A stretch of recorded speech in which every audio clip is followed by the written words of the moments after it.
हरी विठ्ठला धाव देवा धाव माझा कंठ गाठला पंढरीच्या पांडुरंगा हरी विठ्ठला धाव देवा कंठ गाठला पंढरीच्या पांडुरंगा हरी विठ्ठला धाव देवा धाव माझा कंठ गाठला पंढरीच्या पांडुरंगा हरी विठ्ठला धाव देवा धाव माझा कंठ गाठला हरीकडे ये मला हरीकडे ने पांडुरंगा नदी भरली चंद्रभागा देवा हरीकडे मला हरीकडे पांडुरंगा नदी भरली चंद्रभागा देवा हरीकडे ये मला हरीकडे ने पांडुरंगा नदी भरली चंद्रभागा देवा हरीकडे मला हरीकडे पांडुरंगा नदी भरली चंद्रभागा पंढरीच्या लोका नाव ढकलू नका पुढे होईल धोका पांडुरंगा पंढरीच्या लोका नाव ढकलू नका पुढे होईल धोका पांडुरंगा पंढरीच्या लोका नाव ढकलू नका पुढे होईल धोका पांडुरंगा पंढरीच्या लोका नाव ढकलू नका पुढे होईल धोका पांडुरंगा पंढरीच्या पांडुरंगा हरी विठ्ठला धाव देवा धाव माझा कंठ गाठला पंढरीच्या पांडुरंगा हरी विठ्ठला धाव देवा धाव माझा कंठ गाठला पंढरीच्या पांडुरंगा हरी विठ्ठला धाव देवा धाव माझा कंठ गाठला पंढरीचा पांडुरंगा हरी विठ्ठला धाव देवा धाव माझा कंठ गाठला कुंडली कवरदा हरी विठ्ठल पार्वती पते महादेव सीताकांत स्मरण जय जय राम जय जय रघुवीर समर्थ श्री पंडनाथ भगवान की जय बालकृष्ण भगवान की जय गुरुदेव महाराज की जय बजरंगबली की जय मंगलमूर्ति मोरया सब संतन की जय गुरुवर्य नारायणदास बाबा की जय गुरुवर्य लक्ष्मणदास बाबा बोरवे की जय प्राप्त प्रसंगी प्रत्येक ग्रंथाला सुरुवात करण्यापूर्वी या ठिकाणी श्रावणातला ग्रंथ लावलेला आहे. खरोखरच तुम्ही संत सज्जन हो, श्रोतेजन हो, तुम्ही महेशच्या मूर्ती आहात. लक्षाशी लाविता लक्ष श्रोतेजन हो, तुम्ही खरोखर परमदक्ष आहात. आणि या ठिकाणी आज हाताच्या मोत्यावर इतकी फक्त मोडणारे फक्त श्रोते आहेत, पण श्रोते नाही आहेत तर श्रोते आहेत. खरोखरच मी मला सांगितलं जगदीश भाऊंनी आग्रह केला, कमीत कमी जगन भाऊ तुम्ही एक दिवस मला यायला पाहिजे. आणि या ठिकाणी आज ही सेवा करण्याची संधी खऱ्या अर्थाने जगदीश भाऊने दिले. मला वाचता येत नाही, मी तुम्हाला क्लिअर सांगतो का, तर हा अंतरत्न जो आहे तो काय असेल त्यासाठी करून घेतो. मला वाचता येईल आणि वाचण्याचा हा माझा शाळेचा पहिलाच दिवस आहे. तर या ठिकाणी आपल्याला रामायण अतिशय सुंदर वा. आणि पहिल्यांदाच मी या ठिकाणी हा आजपर्यंत हा ग्रंथ वाचलेला नाही. मी पहिल्यांदाच वाचण्याचा मी प्रयत्न करतो. तो वाचण्याचा अंतरात्मा आहे, तो वाचून घेईल. तर या ठिकाणी माझ्या सेवेच्या सर्वांना, माझ्या बंधू भगिना, माता बंधू भगिना सर्वांना सकाळी नमस्कार, साष्टांग नमस्कार करून या ठिकाणी आपल्याला सुरुवात करतो.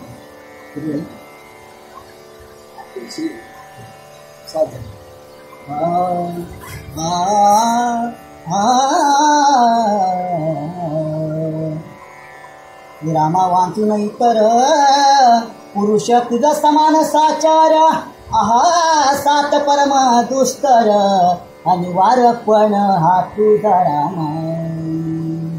तुझा वरावया येतांवर देह त्यागीन हा निर्धार, आहा तात परम दुस्तर अनिवार्यपण हा तुझा राम. प्रस्तुत श्री रामायण कथा आज आपण आतापर्यंत ऐकत आलो. आणि आता इथे सीता बोलते, मनातून बोलते की हे भगवंत आहे श्रीरामा, की तुझ्या वाचून माझ्या मनात दुसरा कोणीच नाही भगवंता, आणि तुमच्या वाचून मी कोणाला वरू पण शकत नाही. आणि तुम्हीच माझ्यासाठी आणि मी तुमच्यासाठी. आणि ते ताता म्हणजे वडिलांना सुद्धा बोलते की हे पिताश्री की मला श्रीरामांच्या शिवाय दुसरा वरच नाहीये.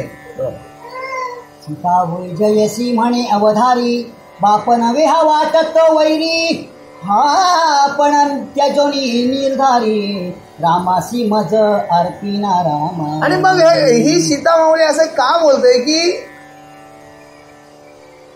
सीतेच्या वडिलांनी काय लावलंय, पण लावलाय की हा शिवधनुष्य कोण तोडील त्याला सीता अर्पण करील. मग हा शिवधनुष्य सीता माईला माहिती होतं किती वजन त्याचं होते ते, पण सीतामाई काय करायची, तो धनुष्य आहे ना असा खेळायला घ्यायची घोडा म्हणून, पण तरी पण तिला ज्ञात होतं की हा जो शिवधनुष्य आहे तो किती जड आहे आणि हा जो पण लावलाय.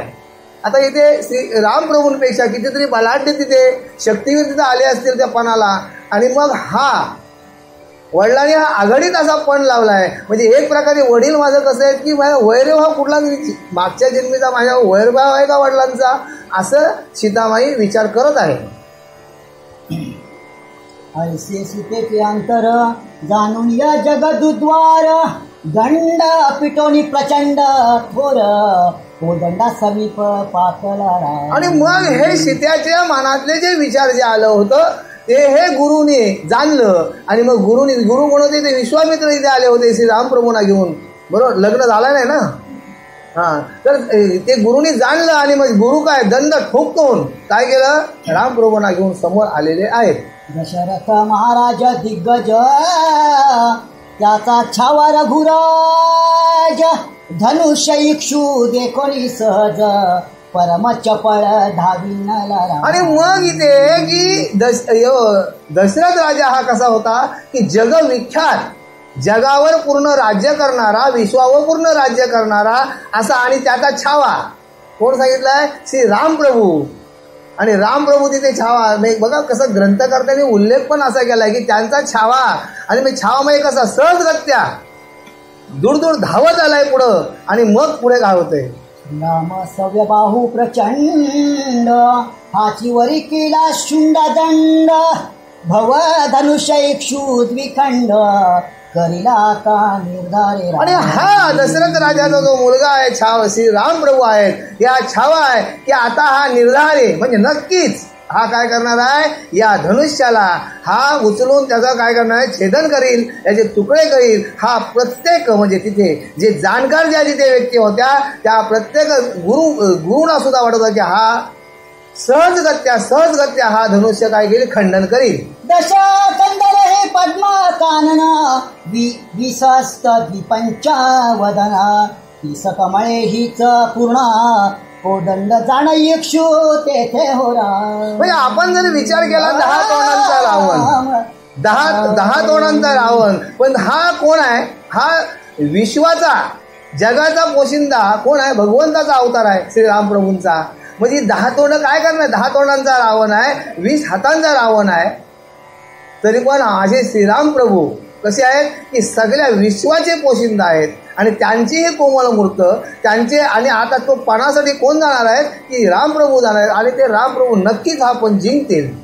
पद्मवनी गजर निघे लवलाही, मग त्यासी कमळांची गणना काही, कैशी दशमुखांची हस्त कमळे पाही, तुडविताला रघुवीर राम. जसं इथं आता कवीने उपमा दिली की जिथे पद्मांचं म्हणजे कमलांचंच वन आहे, आणि त्या कमलांच्या वनामध्ये भगवान विष्णूची भक्ती करण्यासाठी हत्तीने मनात घेतलं की मी आता काय त्या वनातून कमला आणायला जातोय, आणि मग कमला आणायला गेल्यानंतर त्या वनात कमलांचंच वन आहे, तर तिथे काय कमी पडणार आहेत का कमलं, त्या म्हणजे त्या हत्तीला तो जिथे सुंडा टाकेल तिथून तो काय कमल दल घेऊन जाईल. आणि तसा हा श्रीरामप्रभू या सभेमधून बघा, म्हणजे तिथे सभेला जे आलेले लोक होते त्यांना या ग्रंथकर्त्यांनी काय उपमा दिली, कमळांच्या फुलांची उपमा दिली. आणि ह्या जसं कमळ दल तोडवत हा एकदम श्रीरामप्रभू कसा पुढे धावत आलेला आहे. तटस्थ पाहती सकळ जन,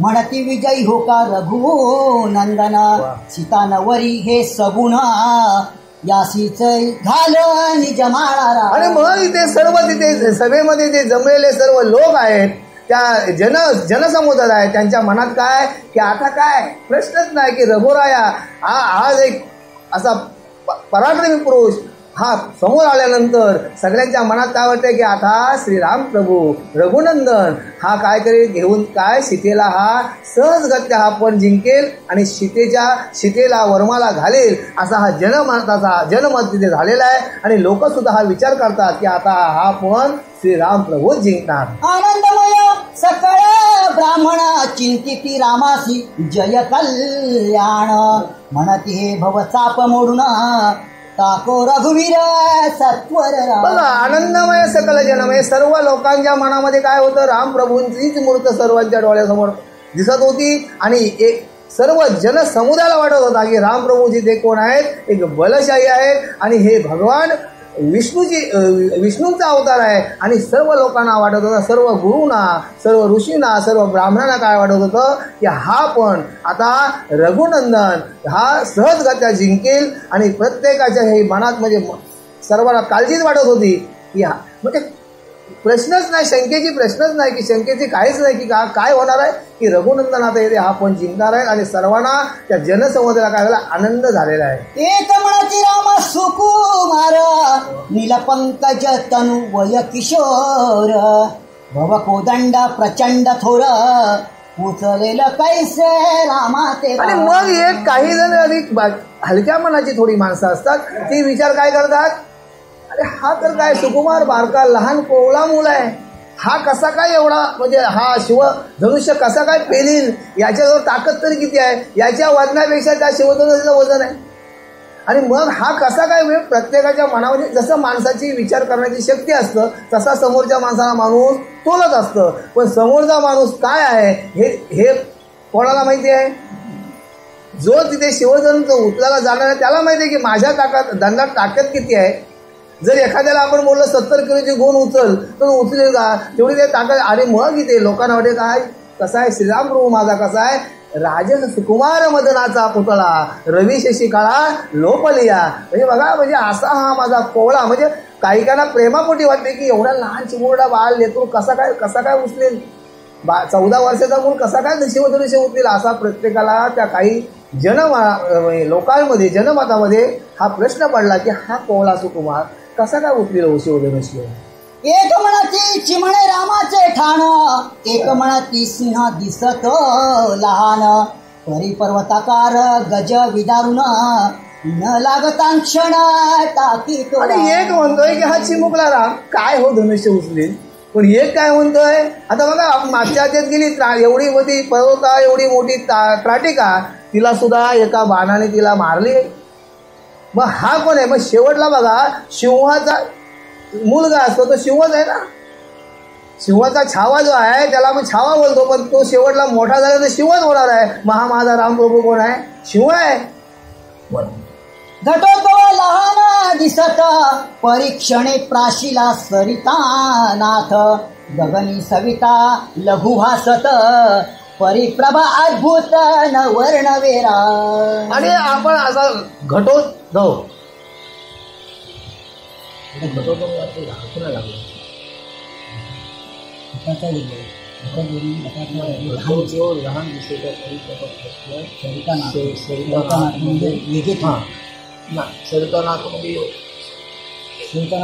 हा जर आपण ज्या वेळेला पूजा करतो त्यावेळेला आपण काय म्हणतो घट मांडतो घट.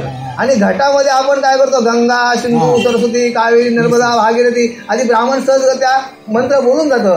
पण त्या घट मांडण्याचा आपण त्या समुद्राचं पाणी आणतो त्या नदीचं पाणी आणतो आणि आपण तिथे गंगेची स्थापना करतो. मग मला सांगा त्या घटामध्ये गंगेचं पाणी मावेल का. पण आपण तिथे काय केलंय की एका घटामध्ये संपूर्ण आपण समुद्राचं पाणी आणलंय आणि त्या आपण गंगेची पूजा करतो. मग तशा प्रकारे तसं सांगितलंय की जसं घटामध्ये जसं समुद्र ठेवावं तसा हा श्रीराम माझा प्रभू कोण आहे की सर्व शक्ती त्याच्या अंगात आहेत. सर्व जगाच्या ज्या शक्ती आहेत ह्या माझ्या श्रीराम प्रभूच्या अंगात आहेत. मग तो काय तिथे पण हारणार आहे.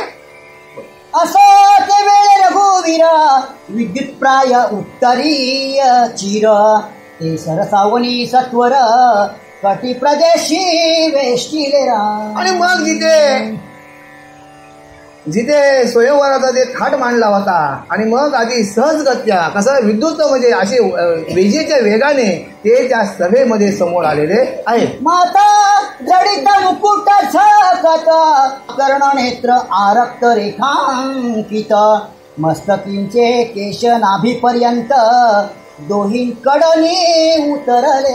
बघा, आणि आता जो माझा श्रीराम प्रभू दिसाला कसा आहे की केस असे आहेत की ते मागून असे त्या बिंबीपर्यंत म्हणजे लोंबलत आहेत. ते किती नाजूक सुकुमार अशी मूर्त दिसत असेल आणि असा हा सुकुमार हातात धनुष्य आहे आणि तो ती चिमुकली मूर्त अशी गोजरी मूर्त श्रीरामाची. आता आपण बघितलं श्रीराम मंदिर जेव्हा इथे अयोध्येला बांधलं त्यावेळेला आपण ती 22 तारीख एक स्मरणात राहिली आपल्या. काय बांधली की माझा लल्ला त्या मंदिरात बसलाय आणि ती मूर्तीकडे तुम्ही बघा. 8 वर्षाचा कोवळा सुकुमार कसा वाटतोय. म्हणजे त्याने मंदिर बांधताना मूर्तिकाराने सुद्धा विचार केला की माझा श्रीराम म्हणजे माझ्या माय माऊलीला सुद्धा मोठा वाटला नाही पाहिजे. मोठा मूल जर झाल्यानंतर कधीतरी आईला दटावेल, आई तुला काय समजत नाही, पण लहान लेकरू दटावेल. त्याला आईने सांगितलेले जे गुज होतं ते त्याने खरं मानलं. लहान मुलाला जर आपण काय गोष्टी सांगितली, हा आपला काका येतो, तो आयुष्यभर स्मरणात ठेवतं.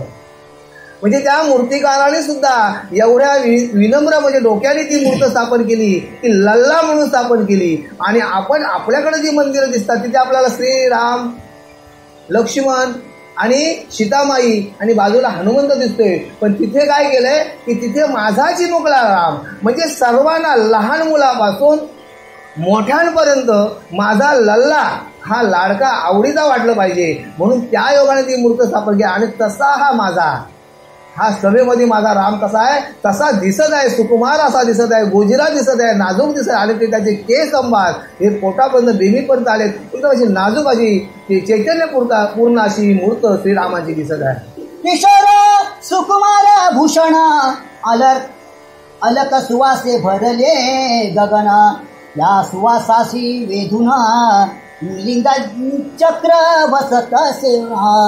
आणि मग इथे काय सांगितलं आहे की जसा एखादा भुंग्यांचा समुदाय येतो, भुंग्यांचा समुदाय आणि भुंग्यांचा समुदाय येतो, पण तो भुंग्यांचा समुदाय कशासाठी आकर्षक होतं की एक कमळदल जर खिळलेलं आहे पाण्यामध्ये.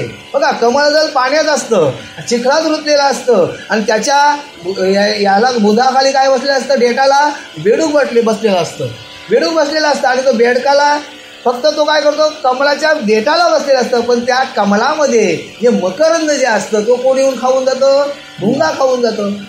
बरोबर. म्हणजे परिमलाची भ्रमर उडी तैशी तुझी गोडी लागो मस.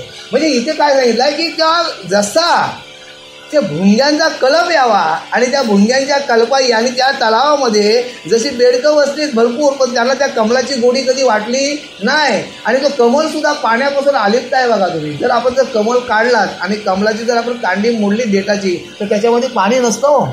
म्हणजे तो कमल पाण्यात आहे पण तो कमल पाण्यापासून आलिप्त आहे.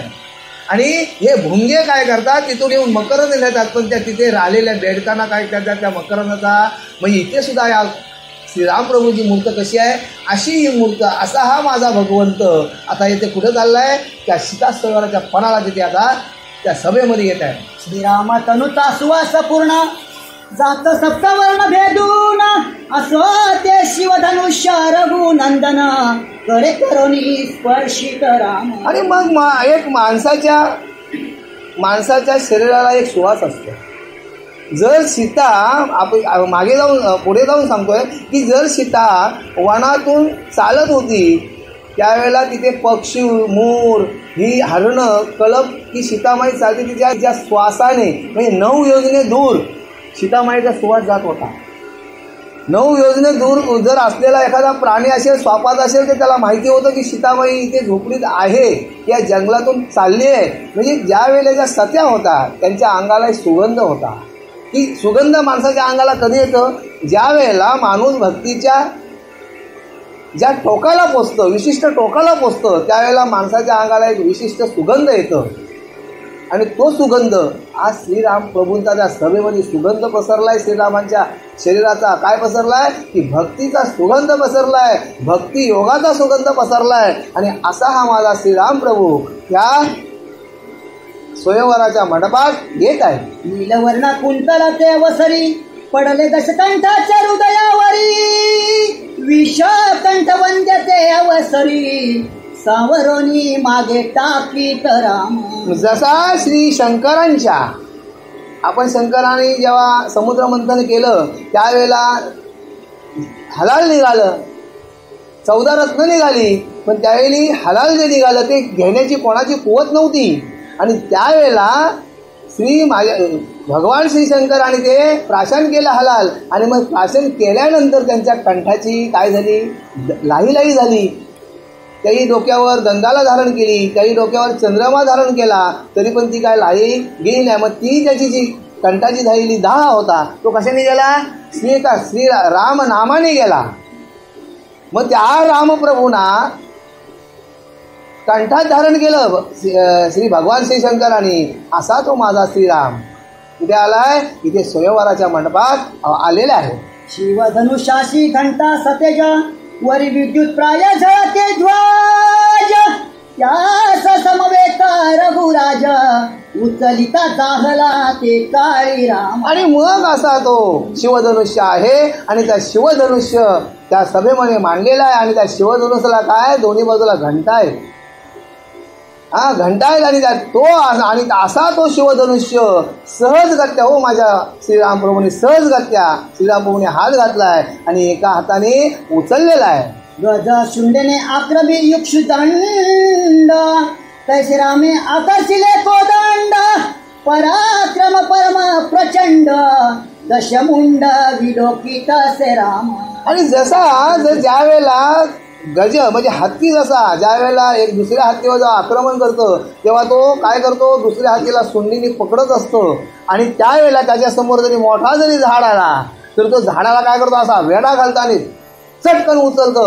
आणि त्याप्रमाणे जसा काय माझा श्रीराम प्रभू काय हत्तीसारखा जशी सुंड घालावा आणि सहजगत्या उचलावा झाडाला, तसा श्रीराम प्रभूंनी धनुष्य उचललेला आहे. परमम्लान द्विपंच वदन दृष्टी देखो निगाधी नंदन, म्हणे नरवीर श्रेष्ठा वेगे करुण संशय हरणे सर्वांतरा. आणि मग ज्या वेळेला इथे आता गांधीनंदन कोण, विश्वामित्र बोलतात काय, विश्वामित्र या गुरूंची एवढी छाती मोठी झाली की माझा शिष्य माझा परमशिष्य की या जनसमुदायाच्या मनामध्ये शंका आहे की हा काय पोरगा उचलेल. काही काय बोलतात हा जगाचा नियंता आहे, श्रीराम प्रभू आहे. हे ज्या ऋषीमुनींना माहिती होतं की हा अवतार कोणाचा आहे ते, पण जन लोकांना कुठं माहिती होतं. आणि मग त्या सर्व जनसमुदायाच्या शंका आता माझा श्रीराम प्रभू निर्सील असा इथे विश्वामित्र मनातून म्हणत आहेत. जनक म्हणे कौशिक मुनी, ज्याचा पे दशकंठ घोळला धरणी, ते धनुष्य रामाचे कैसे उचलेला नेणवे राम. आणि मग त्यावेळेला जनक बोलतोय, कौशिक ऋषीना जनक बोलतोय की हा इथे दशकंठाला सुद्धा या धनुष्याने काय केलंय की रणांगणात लोलवलाय. आणि हा काय राम उचलील. म्हणजे बघा जनकाला विश्वासच बसत नाही की हा चिमुरडा काय उचलील धनुष्य. हा कौशिक ऋषीला बोलतोय. जनकासी म्हणे ऋषी कौशिक, श्रीराम हा वैकुंठ नायक, अद्भुत करील कौतुक पाहिनावेक उगाची. आणि मग इथे जनक बोलतोय, जनक राजाला कौशिक ऋषी बोलतात, अरे जनका, अरे राजा तुम्ही हा ओळखलाच ना हा कोण आहे, की हा वैकुंठाचा राणा वैकुंठ नायक स्वयं श्री भगवान विष्णूचा अवतार आहे. तुला अजून ओळख पटली नाही. हा आता तुझी शंका काय करील, सहजगत्या हा धनुष्य उचलील. कसा धनुष्य उचलील, काही क्षण न लागता एक क्षणात हा धनुष्य उचलून दाखवेल तुला. बघ तुझी शंका आता फेडतोय की नाही. इकडे रामे धनुष्य उचलून क्षण न लागत वाहिला गुण, ओढिली आकर्ण स्वास्य वदने ते धवा. आणि मग एवढं होते तेवढ्या श्रीराम प्रभूंनी काय केलंय, क्षण न लागता तो धनुष्य उचललाय आणि दोरी लावली धनुष्याला आणि सहजगत्या दोरी लावली धनुष्याला. आणि अशा प्रकारे ते हा तिथले सर्व तिथे सभाजी काय सर्व टक लावून बघत एका क्षण काही आपल्या डोळ्याची पापणी लवते ना लवते एवढ्या वेळात श्रीराम प्रभूंनी काय केलंय ते धनुष्य उचललंय आणि त्याला दोरी लावलेली आहे. रामाचे बळ प्रचंड ओढीस न पुरेची भव कोदंड तडाडिले तेने ब्रह्मांड चापक कर करिले ते धवर. आणि मग यावेळेला त्या श्रीराम प्रभूंनी त्या धनुष्याला जी दोरी लावली त्यावेळेला त्या दोरीचा जो आवाज झालाय की संपूर्ण ब्रह्मांड दणाणून गेलाय.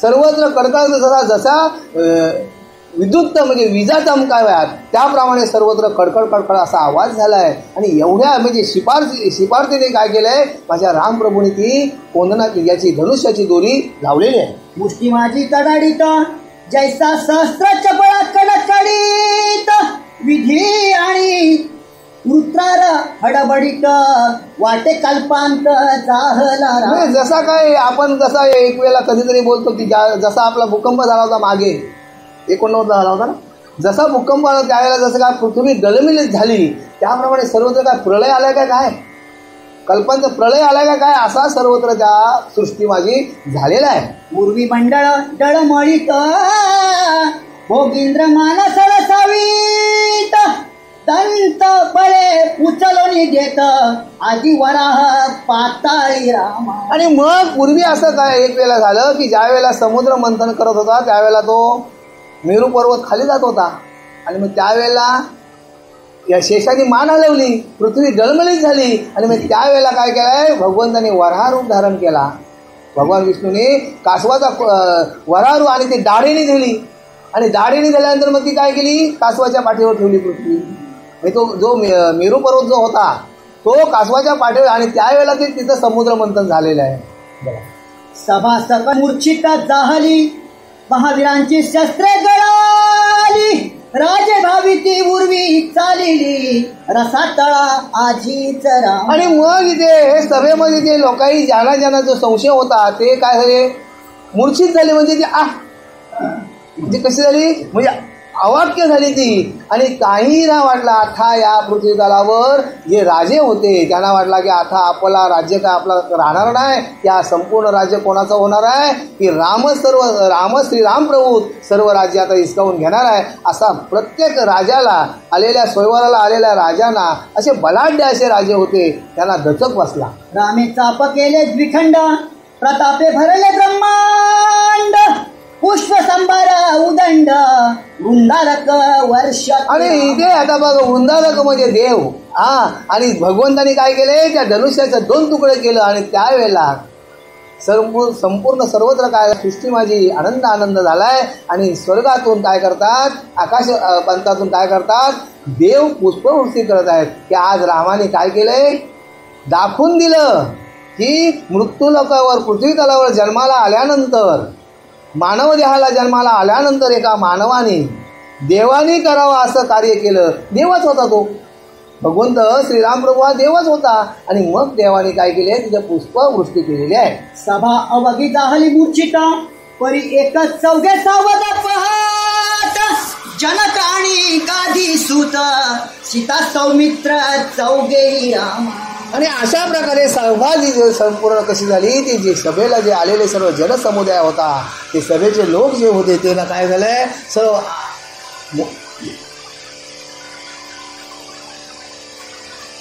म्हणजे अवाक्य झाले. म्हणजे सर्वांना आश्चर्याचा धक्का बसला. आणि मग तिथे कोण कोण आलेत लक्ष्मण आलाय आणि सीता जनकजननी आणि ज्या जनकाच्या ज्या मुले आहेत 4 मुले आहेत ना त्या समोर आलेल्या आहेत. असो भव कोदंड मोडोनी द्विखंडे रामे टाकिली धराणी रावण उठला ते क्षणी अधोवदने चालिला राम. आणि मग हा दृश्य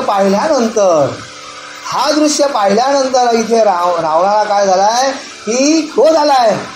रावणाचा ते मागच्या अध्यामध्ये पुढे गेले असेल की रावणाचा तिथे अपमान झालेला आहे. तर रावणाला ते पण जिंकायचा होता. आणि मग रावण तिथून काय केलाय तिथून त्याने रावणाने पाय आपटीत पुढे चाललेला आहे. मग पुढे काय होते सभेस मारावया आणि ती तस्कर तैसा म्लान दिसत शवक्र की किरणी अपेश आलिया महावीर त्याचा मुखचंद्र उतरे जेवी राम. आणि मग अशा प्रकारे एखादा चोर पकडलाय गावामध्ये आणि तो गावाच्या समोर आणलाय आणि त्याला आपण बांधून ठेवलाय आणि त्याप्रमाणे रावणाची अवस्था झालेली आहे की मान सर्वांच्या खाली राहिले का तिथे शक्तीचा त्याच्या हरण झालेला आहे, त्याला गर्व झाला होता शक्तीचा. आणि त्याप्रमाणे जशी एका चोराची अवस्था करावी समाजाच्या पुढं तशी रावणाची अवस्था इथे झालेली आहे. की दिव्य देतान खोटा होता मग तो मुख न दाखवी लोकांत तैसा प्रधानेशी लंकानाथ गेला त्वरित स्वस्थानारा. आणि मग अशा प्रकारे तिथे रावणाची अशी परिस्थिती झालेली आहे की रावण जनसमुदायावर लोकांच्या समोर तू मान वर करून बघतच नाही, खाली मान करून रावण त्या सभेतून निघून गेलेला आहे. पुण्य सरतान स्वर्गीन हुनी खचला की याज्ञिके अंत्याच्या बाहेर घातला की द्विजयाची भ्रष्ट जाहला तो जेविंद वडिला पंडिती राम. म्हणजे एखाद्या वेळेला माणूस जर संसार कर्म करत असताना ज्या वेळेला माणसाच्या हातून पाप कर्म होतात आणि त्यावेळेला त्याचा पुण्याचा वाटा संपतं, ज्यावेळेला माणसाचा पुण्याचा वाटा संपतं त्यावेळेला तो माणूस कसा होता, दीन होतं. धन गेला म्हणून दिन होत नाही, माणूस दिन कधी होतं त्याचा पुण्याचा वाटा गेल्यानंतर दिन होतं. आणि त्याप्रमाणे जसा एखादा ब्राह्मण चांगला आहे, पांडित्य आहे आणि त्याची जर विद्या त्याची अचानक गेली जावी आणि त्यावेळेला ब्राह्मण कसा होतो, दिन होतं, त्याला काय समजत नाही आणि त्यावेळेला तो काय होतो, वेळापिसा होतो. आणि त्याप्रमाणे या काय झाल्या रावणाची परिस्थिती कशी झाली, मी एक प्रकारे त्याच्या अंगातून सर्व शक्ती गेली, सर्व विद्या गेली, असा अपमान झाला त्या तिथे रावणाचा. आणि अशा प्रकारे रावणाची परिस्थिती इथे झालेली आहे. याची प्रकारे सभेंतुनी रावण गेला उठून जैसा केसरीच्या कवेंतुनी जंबूक सुटला पूर्व भाग्य हो राम. आणि जाता इथे रावण जाण्याचा कसा रावण गेलाय की हा अपमानित होऊन रावण काय केलाय त्या सभेतून निघालेला आहे. आणि जसा सिंहाने किंवा सर्पाने साप पकडावा आणि त्या सर्पाच्या तोंडातून सुटून जावा त्यापर्यंत त्या बेडकाला आनंद किती होते, सापाच्या तोंडातून बेडूक त्या बेडकाला किती आनंद होतो की माझं तसा हा रावण या सभेतून जसा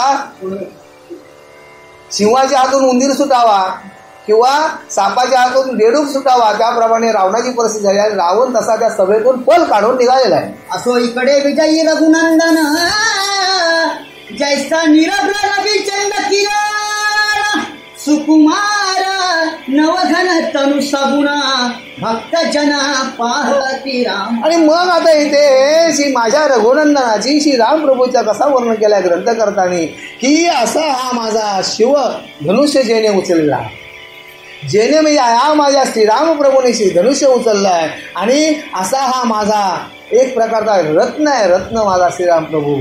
अशा प्रकारे ग्रंथकर्ता इथे वर्णन करत आहेत. सर्वांचे नयनी अश्रुपात ऋषी चक्र सद्गदित हा कोमला गात्र रघुनाथ कठीण चापकेवी भंगिले राम. आणि मग सर्व लोकांच्या डोळ्यातून अश्रूच्या धारा आल्यात की हा आमचा माझा राजाचा सुकुमार असा एक छोटा कुमाराने एवढं शिवधनुष्य पेललं मोडलं. आणि मग सर्वांना कसं ऊर प्रत्येकाचं माय मावल्यांचं ऊर भरून आलंय आणि सर्व ऋषीजन सुद्धा काय झालंय आनंदात झालेत की त्यांना एवढा आनंद झाला आहे की आमच्या रामप्रभूने आमच्या श्रीरामाने हे धनुष्य मोडले आणि प्रत्येकाला काय झालाय आनंद झाला आणि प्रत्येकाच्या नेत्रातून काय आनंद अश्रू झाला आहे. श्रीरामा सुकुमाराची राशी विश्वामित्र धावणी वेगळ्याशी रघुवीर आलिंगीला मानसी प्रेम पुरण आवरे राम. आणि मग इथे आता विश्वामित्राने काय केलंय, विश्वामित्र ऋषीने काय केलंय, सभेमध्ये श्रीरामप्रभूंना काय केलंय, आलिंगन दिलाय, मिठी मारली की हा माझ्या बच्चा. बघा म्हणजे विश्वामित्र एवढा विश्वास दांडगा होता की माझा हा शिष्य आहे, या हा सभेमध्ये पण जिंकणारच. पण आता पण जिंकणार म्हणजे काय, विश्वामित्राने सुद्धा यज्ञ कोणी वाचवली, श्रीरामप्रभूंनीच वाचवली ना. त्राटिकेचा वध केला त्यावेळेला विश्वामित्र त्राटिकेचा वध करण्यासाठीच विश्वामित्राने श्रीरामप्रभूंना आणलं होतं. आणि पुढचा नियोजन होता की इथून यज्ञ वाचवल्यानंतर पुढे रामप्रभूंचं लग्न विवाह करायचं आहे. आणि मग त्यावेळेला विश्वामित्राला आनंद झाला आणि विश्वामित्राने श्रीरामप्रभूंना काय केलं, मिठी मारलेली आहे. म्हणे आदिपुरुषा पूर्ण ब्रह्मा स्मरारी मित्र आत्मया राम भक्त काम कल्प द्रुमा अद्भुत लीला दाविली. आणि मग इथे विश्वामित्र ऋषी खाली येऊन बोलतात, आधी पुरुषा. काय बोलतात? आधी पुरुषा, पूर्ण ब्रह्म. हे श्रीरामा, माझ्या छोट्या सुकुमारा बाळका, तू कोण आहेस? तू पूर्ण ब्रह्म आहेस. आणि तू स्मरण मित्रा, म्हणजे आज काय, म्हणजे तुमच्याकडे काय अशी दिव्य माझ्या जीवीचा तू कोण आहेस? आत्माराम आहेस. असे स्वतः विश्वामित्र ऋषी रामप्रभूंना बोलत आहेत.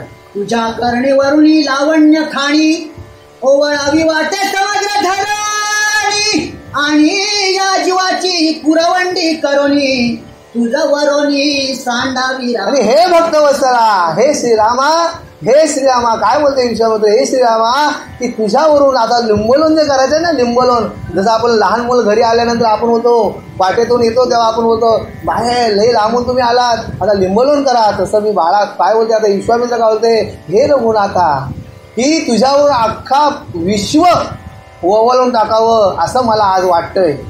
तू त्यांचा करणीवरून लावण्य खाणी खाली उतरवणे त्याचा क्षणी. माया घेऊन चनक नंदिनी हंस गमनी चमकत राम. आणि मग मी इतक्यात आता एवढा वृत्तांत झाल्यानंतर इतक्यात आता काय झालंय? सीता माऊली काय केलंय? हातामध्ये पुष्पांची माळ घेतलेली आहे. आणि जसं हंस चालावं, जसं राधाहंसाने चालावं, आणि त्याच्या पावलाने एक एक पाऊल टाकत पुढे येत आहे. मेदिनी म्हणे मी धन्य माझी कन्यावरील रघुनंदन. श्रीराम जामात सगुण मनमोहन जगद्वंद्य राम. आणि मग इथे आता पृथ्वी धरणी मातेला सुद्धा आनंद होत आहे, की माझ्या कुशीत आलेली ही सुकन्या, ही सीता, ही माझ्या कुशीत आली. पण मला सांगा, इथे जनकाला सीता कुठे भेटली? जनक राजाला सीता कुठे भेटली? शेतात भेटली. बरोबर आहे ना? म्हणजे जनक राजा कोण होता? शेतकरी होता. मला सांगायचं काय, की जनक राजाला कुठे कशाची सीता भेटली नाही, पण जनक राजाला शेतात सीता भेटली. म्हणजे जनक राजा शेतकरी होता. म्हणजे शेताचा नांगर धरत असताना नांगराच्या फळालाही आठ आली. आणि मग त्यावेळेला धरणी मातेला समाधान झालंय, की माझी कन्या आज मी धन्य झालो. माझ्या पोटामध्ये जन्माला आलेली सुकन्या आज श्री भगवान श्री विष्णूला वरते. म्हणजे मी किती भाग्यशील आहे. श्रीराम जगाचा जनिता जानकी सहजचे जगन्मात. तारावयासी निज भक्तान आणि उभयतान रूपासी राम. आपण बोलतो जगाचा मायबाप कोण आहे? जगाचा मायबाप कोण? आपण सहज सांगतो, पंढरीचा विठुराया, पंढरीची रुक्मिणी माता. ह्या कलियुगामाझारी कलियुगाच्या लोकांसाठी जे आपल्याला जो श्रद्धास्थान दिला आहे, की भगवंतांनी कट्टेवर कर ठेवून उभा राहिला आहे. काय राहिलाय? जगाचा पोशिंदा आणि जगाची ही माता जगन्माता सीतामाई. आणि यांचा विवाह होतोय बघा. यांचा विवाह किती तो आनंदाचा सोहळा असेल. आणि धरणी मातेला सुद्धा किती आनंद वाटलाय. आणि हा की जगाचा जो पालन करता भगवान श्री विष्णू आणि यांचा अवतार श्री रामप्रभू आणि सीतामाई ही आदिशक्ती यांचा आज मिलन होतोय. म्हणजे किती आनंदाचा दिवस असेल हा. आणि आज आपण सुद्धा धन्य आहोत, की आज एवढ्या वर्षापूर्वीची जी कथा आज आपण नव्याने ऐकतोय. आज आपल्याला वाटतंय की रामप्रभू खरोखर आताच श्रीरामप्रभूचा विवाह होतोय. म्हणजे आपण खरोखर ज्यांच्या कानावर हा कथामृत जातोय तो खरोखर या कलियुगामध्ये धन्य आहे. श्रीराम सच्चिदानंद घन तनू जो पुराण पुरुष पुरातन जो पूर्णावतारी पूर्ण ब्रह्मधनु सकळ तनुंचा साक्षी पैराम. आणि श्रीराम प्रभू कसा आहे की सच्चिदानंद मूर्ती आहे. ही आपल्या ज्या रोमारोमात जो आपला रक्तप्रवाह जो वाहतोय, आपला जो जीवात्मा जो आपल्या शरीरात आहे, आपल्या हृदयात, तो कोण आहे? ही श्रीराम प्रभू आहे. आणि तो पुराणापासून आधी सर्वांच्या हृदयात आजपर्यंत सृष्टीची रचना केली. किती आले, किती गेले, महारथी आले, तपी गेले, जन्माला आले, पण ज्यांच्या चांगलं कर्म होतं तेच या जगामध्ये नावारूपा राहिलं. ज्यांचं वाईट कर्म होतं त्यांची नावारूपा राहिली का? नाही. मग याही श्रीराम प्रभूंचा एकच उद्देश आहे रामायण वाचण्यापाठीमागचा आपल्याला एकच उद्देश आहे की आईवडिलांशी रामप्रभू कसं जगलं, आईवडिलांशी रामप्रभू कसं जगलं, त्यांचं जीवन कसं आज्ञा झाले. बघा 700 वर्षापूर्वी वाल्मिक ऋषींनी पुढे काय करणार आहे, राम जन्माला येणार आहे ही घटना लिहून ठेवली. म्हणजे वाल्मिक ऋषींनी लिहावं आणि तसं रामप्रभूंनी वागावं. पण 8व्या अवतारात ते प्रभूंनी केलं नाही, मुक्त वागलं, त्यांच्या मनाला येईल तसं वागलं. स्वतःच्या वडिलांना सुद्धा म्हणजे पुढे जाऊन बोलतोय की स्वतःच्या वडिलांना सुद्धा जिवंत करता आलं नाही रामप्रभूंना. का? मर्यादा होती. वाल्मिक ऋषींनी लिहिलं होतं तेवढंच, पण 8व्या अवतारामध्ये सांदीपनीच्या मुलाला उठवलं. का? तिथे भगवंत मुक्त होतं, हे गोपालकृष्ण मुक्त होतं 8व्या अवतारामध्ये. त्यांनी सर्व लोकांसाठी काही केलं, स्वतःच्या मनाला इच्छाला येईल तसं केलं, पण 8व्या अवतारामध्ये मर्यादा होती. आधी मध्याचो अंती परिहाची एका सीतेचा पती, तुच्छ करुणा सकळ नृपती वरी रघुपती प्रियकर. आणि असा हा एकामध्ये एक सांगायचा होते मी, एखादा आपण माक्याचा कणस घ्यावा आणि माक्याच्या कणसाच्या वरती टरफल बाजूला करावी आणि आपण त्यातून फक्त मोतीच काढावं, त्यातून मोतीच काढावं. मग सीताबाईने काय केले, ते मोती वेचलाय रामप्रभूंना. आणि जे आले होते असंख्य राजे आले होते त्या पणाआडी, त्यांना तिने दूर केलेला आहे. आणि एकच वरला श्री रामप्रभूंना तिने वरमाला घातलेले आहे, मी वरलेला आहे. हंसगती जानकी चालत पद्मभूषणे मधुर गर्जात, गळा माळ घालून त्वरित मस्तक चरणी ठेविला राम. आणि मग आता ही सीतामाई ती चालत होती त्यावेळेला इथे काय झालंय की मयुराच्या म्हणजे नाचतोय मयूर आणि त्याच्या एक प्रकारे घुंगरांचा आवाज येतोय. एवढी तिथे शांतता आहे त्या सभेमध्ये, एवढी शांतता आहे की त्या मोराच्या जसे पायामध्ये घुंगरं बांधली असा मयूर सुद्धा कसा नाचतोय. आणि अशा गतीने माझी सीतामाई तिथे पुढे येत आहे. गळा घालितांची माळ चाहला स्वानंदाचा सुकाळ, वाद्य वाजो लागली तुंबळ, नादे निराळ दुम तुंबिले रामा. आणि अशा प्रकारे सीतामाईने श्री रामप्रभूंना वरमाला घातल्यानंतर सर्वत्र काय झालाय, सर्वत्र वाद्यांचा गजर झालाय. सर्व पृथ्वी तलावर सुद्धा कसाला जे जे कार झालाय, धुमधुमकार झालाय की आज कोणाचं लग्न झाले स्वयंवर सीतेचे. आपण गाणी सहज ऐकतोय, बरोबर की नाही? आपण गाणे ऐकताना होतो स्वयंवर झाले सीतेचे, स्वयंवर झाले सीतेचे. म्हणजे आज आपल्याला सुद्धा तो गाणं ऐकताना बोलताना किती आल्हादकारपणा वाटतोय. मग तिथला सोला कसा असेल, तिथल्या सोला आपल्याला वर्णन तरी करता येईल का? आपण काय बोलणार, आपण तर आपल्याला एवढंच ज्ञान आहे, आपण त्याच्यापुढे काय बोलणार? आपण फक्त लिहिलंय, या ऋषीमुनी लिहिलंय तेवढंच आपण बोलतोय, तेवढंच आपल्याला सांगता पण येत नाही, त्याचे ते शब्द पण आपल्याला लागत नाही. पण म्हणून की अशा प्रकारे सर्वत्र काय झालाय, सर्व जनसमुदायाला, सर्व लोकांना, सर्व नवखंड पृथ्वीला आनंद झालाय की श्रीराम प्रभूंना तिथे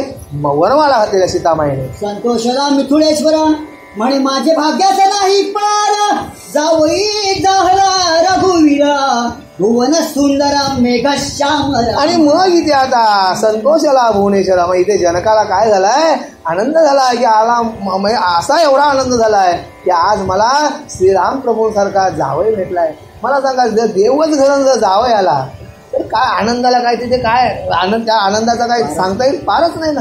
त्या आनंदाचे आपला काय बोलताच येणार नाही. त्यामुळे एवढा जनकाला इथे आनंद झालाय. जनके आणि विश्वामित्रे लिहिली अयोध्येची दिव्य पत्रे, घेऊनी दूत त्वरे अयोध्येशी पातले राम. आणि मग जनकाने आणि विश्वामित्री ऋषीने काय केलंय, लगेच दौती पेन घेतली आणि मग पत्र लिहिलंय. पत्र कशासाठी लिहिलंय की आता अयोध्येला सांगायला पाहिजे की आता हे लग्न सोहळा श्रीरामप्रभूचा होतोय. आणि मग लगेच ते इथे पत्र लिहायला घेतलेले आहेत. आणि मग पुढे कुंकुम मंडित पत्रे लिहिली होती विश्वामित्रे, ती उचलवणी अजराज पुत्रे वसिष्ठा करी दिधली राम. आणि मग ती कुंकुम आपण बघा आपण सुद्धा ज्या वेळेला आपल्या मुलांचं किंवा मुलींचं लग्न होतं त्यावेळेला सुद्धा त्या पत्रिकाला काय बोलतो आपण, या कुलस्वामींजवळ नेऊन ठेवा, देवात नेऊन ठेवा आणि मग त्याला आपण कुंकुम हळद लावतो. आणि मग तशीच त्या पत्राला कुंकुम हळद लावली आणि मग ती वसिष्ठ ऋषींच्या हातात दिली की हे ऋषीवर्या, आता ही पत्र कोणी पोचवायची, तुम्ही पोचवायची. कुंडली कवरदे हरी विठ्ठल पार्वती पते हर महादेव कांत स्मरण जय जय राम जय जय रघुवीर समर्थ भगवान की जय राधा कृष्ण भगवान की जय मंगलमूर्ती मोरया बजरंग बली की जय प्रभु रामचंद्र भगवान की जय सब संतन की